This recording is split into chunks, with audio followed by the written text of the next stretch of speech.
Magazine. APBA. Take away the exhilarating speeds, the raw power, an electrifying thrill, and danger out of powerboat racing. What's left? Simple, the fun.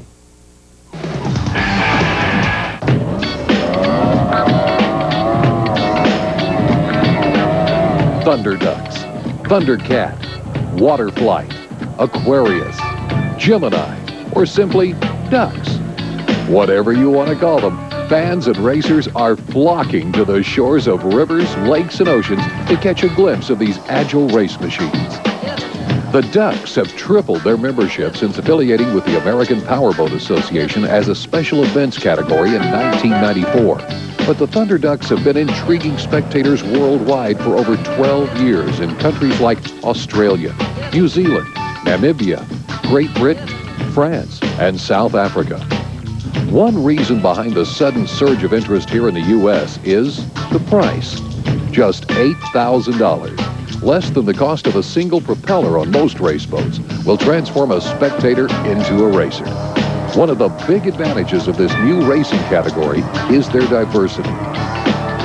Well, we race like we're doing here in Augusta and the river that has a current and dead flat calm, a little bit of a breeze, all the way out to we race offshore in 10-foot seas. It's a lot of fun both ways. We practice a lot out in the ocean.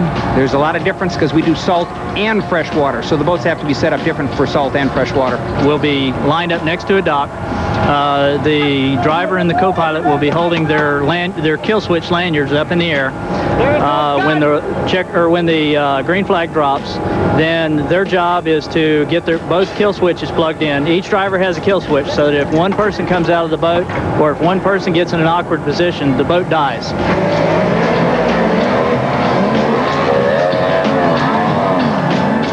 This type of inflatable boat is truly unique in the fact that its design is similar to that of a tunnel boat rather than a conventional inflatable.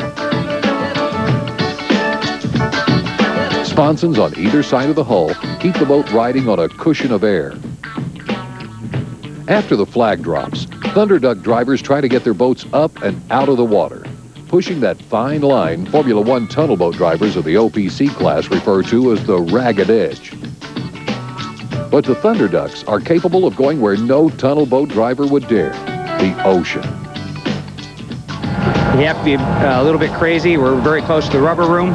It's a very safe sport. It's a good beginning sport to get into tunnel boats, work your way up, or into offshore boats. It's a good beginning class. It's very low dollars to get into it, and it's an awful lot of fun. The speeds are right up there. We're all trying to approach the 70 mile an hour. They take on the same rough water conditions as offshore racers. Drivers often step up to the challenge of 40-mile-per-hour winds, stirring up 15-foot ocean waves. To do this, Thunder Ducks adopt the team concept of offshore racers. Pilot and co-pilot work together in anticipation of the other's move.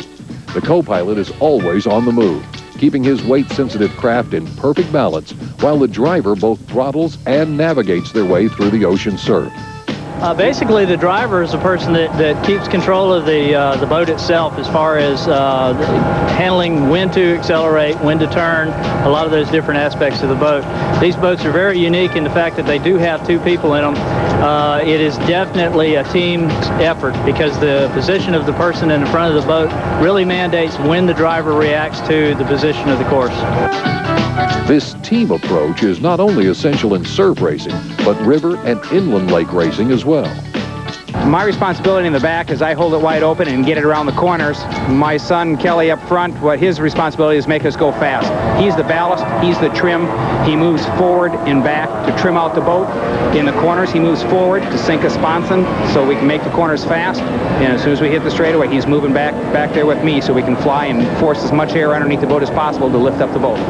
The co-drivers really move around in the boat because we joke that they're the movable ballast. The position that they're in will mandate how fast the boat can turn, how fast it can accelerate.